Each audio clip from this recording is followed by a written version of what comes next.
2ஆம் பாதம் வாங்கியிருக்காரு. சந்திரன் எங்கே இருக்காரு? சந்திரன் ராகுவோட இருக்காரு. 100% நீங்கள் மருத்துவம் பார்த்து தான் குழந்தை பிறக்கணும் விதி இருக்குது. 100% 2027 ஜூனுக்குள்ளே உங்களுக்கு குழந்தை கையில் இருக்கும்.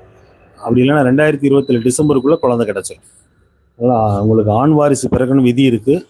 ஆனால் பெண் குழந்தை பிறந்தால் ரொம்ப யோகம். நன்றி. 2027க்குள்ளே கிடச்சிரும். ஆண் வாரிசுக்கு 100% வாய்ப்பு உண்டு. ஒரு ஆணுக்கும் ஒரு பெண்ணுக்கும் அதிகாரம் உண்டு. நல்லா இருப்பீங்க. 2027லேருந்து உங்கள் ஜாதகம் யோகமாக மாறுது. அதாவது 2026 ஜூனில் இந்த குரு பயிற்சியிலேருந்து உங்கள் ஜாதகம் நல்ல யோகமான காலத்துக்கு வந்துருச்சு. இப்போ தான் அதாவது யோகம் வரும்போது கெட்டது வந்தால் தான் வேகமாக வரும், நல்லது வரும்போது மெதுவாக தான் வரும். அதனால் கொஞ்சம் பொறுமையாக இருங்க. நல்ல நேரம் வந்துருச்சு. மருத்துவரை சரியாக முறைப்படி பாருங்கள். உங்கள் உடல் ஆரோக்கியத்தை சரியாக வச்சுங்க. இதெல்லாம் சரியாக இருந்தால் 2027 டிசம்பருக்குள்ளே உங்களுக்கு குழந்தை கிடச்சிடும். நன்றி.